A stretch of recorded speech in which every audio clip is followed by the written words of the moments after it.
Telugu one వీక్షకులకు నమస్కారం. నిన్న రాత్రి బళ్ళారిలో కాల్పుల కలకలం జరిగింది. బళ్ళారిలో కాల్పుల కలకలం మాజీ మంత్రి గాలి జనార్దన్ రెడ్డిపై హత్యాయత్నం అంటూ మీడియాలో సంచలన వార్తలు సృష్టించాయి. అయితే అక్కడ జరిగిన వాస్తవ పరిస్థితులు ఏమిటి, మీడియాలో వస్తున్నది ఏమిటి అంటే జరిగిన దానికి భిన్నంగా అంటే వాస్తవాలు తెలుసుకోకుండా మీడియాలో ఈ మధ్య వార్తలు రావడం అనేది సర్వసాధారణం అయిపోయింది. అయితే బళ్ళారిలో జరిగిన సంఘటన ఏంటంటే అక్కడ వాల్మీకి విగ్రహావిష్కరణకు ఇవాళ ఏర్పాటు చేసుకున్నారు వాళ్ళు. అది ఎమ్మెల్యే భరత్ రెడ్డి వాళ్ళు. దానికి సంబంధించిన ఊళ్ళో బ్యానర్లు పోస్టర్లు అతికించే కార్యక్రమాన్ని చేపట్టారండి. సాయంత్రం చేస్తూ గాలి జనార్దన్ ఇంటికి వాళ్ళకి కాంపౌండ్ వాళ్ళకి ఒక ఫ్లెక్సీ పెట్టడానికి ప్రయత్నం చేశారు. దాన్ని వాళ్ళు అడ్డుకున్నారు గాలి జనార్దన్ రెడ్డి అభిమానులు. దాంతో వాళ్ళకి వీళ్ళకి మధ్య ఘర్షణ జరిగింది. ఆ ఘర్షణ సాయంత్రం జరిగేటప్పటికి కొంచెం లైట్ ఫెయిల్ అయింది. అప్పుడు జరిగేటప్పుడు సురేష్ రెడ్డి అని ఎమ్మెల్యే భరత్ రెడ్డి అనుచరుడు అక్కడ కూర్చొని నేను కట్టాల్సిందే అని చెప్పేసి తన అనుచరులని ప్రోత్సహించాడు. దీంతో జనార్దన్ రెడ్డి అనుచరులు కూడా అక్కడ పెద్ద ఎత్తున పోయి ఇరు వర్గాల మధ్య ఘర్షణ దారితీసింది. ఈ ఘర్షణ జరిగేటప్పుడు ఎమ్మెల్యే భరత్ రెడ్డి లేడు, మాజీ మంత్రి గాలి జనార్దన్ రెడ్డి కూడా గంగావతి ఎమ్మెల్యే ఆయన కూడా లేరు, ఇద్దరు లేరు అక్కడ స్పాట్లో. ఈ ఘర్షణ తీవ్రతరం అయ్యే సమయంలో అప్పుడే గంగావతి నుంచి గాలి జనార్దన్ రెడ్డి వచ్చారు. ఈ ఘర్షణ జరుగుతున్న నేపథ్యంలో అక్కడికి వచ్చారు. ఏం జరుగుతుంది ఏంది అనే సందర్భంలోనే జనార్దన్ రెడ్డి వచ్చాడు కదా అని చెప్పేసి ఈ ఒక్కడ వైపు రాళ్ళు వేసుకోవడము, సోడా బుడ్లు, బీరు సీసాలు ఇట్లా రకరకాలుగా వేసుకొని దాడులు జరుపుకున్నారు. ఈ దాడుల్లో ఎమ్మెల్యే భరత్ రెడ్డి అనుచరుడికి ఒకడికి తీవ్ర గాయాలైన తలకి తగిలి అతను చనిపోయాడు కూడా. అయితే దీనికి ఏం జరిగి ఈలోపు పోలీసులు అక్కడికి భారీ ఎత్తున వచ్చారు. పోలీసులు వచ్చి ఈ పరిస్థితిని అదుపు చేయడానికి ప్రయత్నం చేస్తే అదుపు కాలపడేటప్పుడు గాలిలోకి కాల్పులు జరిపారు ఉన్నతాధికారుల అనుమతి తీసుకొని. దాంతో ఆ పరిస్థితి అదుపులోకి వచ్చింది.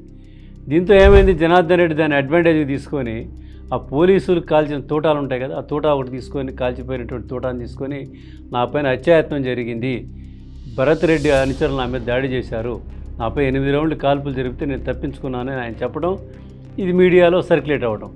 అంటే అంత జనంగా రద్దీగా ఉన్నప్పుడు 8 రౌండ్లు కాల్పులు జరిపితే ఎవరు చనిపోరా, ఎవరికి గాయాలు కావా?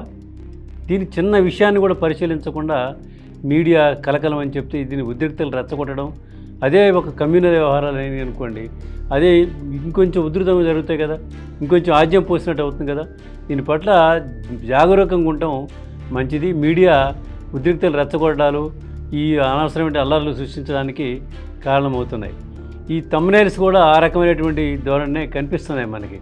అయితే జనార్దన్ రెడ్డి మీద ఇవాళ హత్యాయత్నం కేసు నమోదైంది. అక్కడ ఈ ఘర్షణలో ఒక అతను దెబ్బలు తగిలి చనిపోయాడు. దాంతో భరత్ రెడ్డి ఏం చేశాడు, గాలి జనార్దన్ రెడ్డి, శ్రీరాములు, సోమశేఖర్ రెడ్డి వీళ్ళంతా కలిసి మా వాళ్ళని చంపారు అని కేసు పెట్టేశాడు.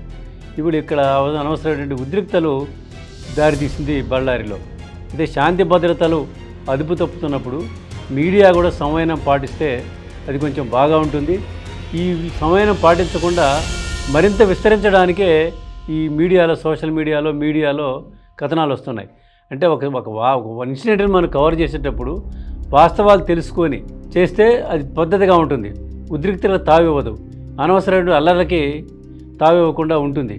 దీన్ని సమయం పాటించినప్పుడే మనం ఒక బాధ్యతగా మనం నిర్వర్తించిన వాళ్ళం అవుతాం. దీన్ని విస్మరించి అనవసరమైనటువంటి ఉద్రేకాలు, అనవసరమైనటువంటి సంచలనాలు పెడితే ఇది లేనిపోని మరిన్ని సమస్యల తీవ్రతరం అయ్యే ప్రమాదం ఉంది. అయితే బళ్ళారి విషయాన్ని మనం పరిశీలిస్తే బళ్ళారిలో ఒకప్పుడు గాలి జనార్దన్ రెడ్డి చేసి సవాల్ నడిపించాడు. ఇవాళ కాంగ్రెస్ గవర్నమెంట్ అక్కడ రావడం, స్థానికంగా మాజీ ఎమ్మెల్యే సూర్యనారాయణ రెడ్డి కొడుకు యువకుడు భరత్ రెడ్డి ఎమ్మెల్యేగా గెలుపొందాడు. ఆ పక్కన ఉన్నటువంటి రూరల్ కాన్స్టిట్యున్సీలో కూడా కాంగ్రెసే గెలిచింది. ఈ రెండింటితోటి ఆ భరత్ రెడ్డి ఈ గాలి జనార్దన్ రెడ్డి వాళ్ళ యొక్క ఆధిపత్యాన్ని అణచివేయాలనే ఉద్దేశంతో అతను కొంచెం తీవ్రంగానే ప్రయత్నాలు చేస్తున్నాడు. ఆ రకమైన యాక్టివిటీ కూడా నిర్వహిస్తున్నాడు. దీంతో ఏదో సమయం కోసం చూస్తున్నటువంటిది వాళ్ళు దీన్ని అవకాశంగా తీసుకొని నేను ఆధిపత్యం కోసం ఇచ్చేశారు. రాత్రి మళ్ళీ భరత్ రెడ్డి కూడా ఆయన ఊళ్ళో లేడు, బయట నుంచి వచ్చిన తర్వాత భారీగా తన అభిమానులు వేసుకొని గాలి జనార్దన్ రెడ్డి దగ్గరికి వచ్చాడు. అంటే ఇవన్నీ ఘర్షణలు నివారించాల్సినటువంటి వాళ్ళు కూడా ఇంకొంచెం ప్రోత్సహించడం అనేది శాంతి భద్రతలకి మంచిది కాదనేది ఈ బళ్ళారి ఘటన మనకి తెలియజేస్తుంది. తర్వాత పరిస్థితులు ఎలా ఉంటాయో వేచి చూద్దాం.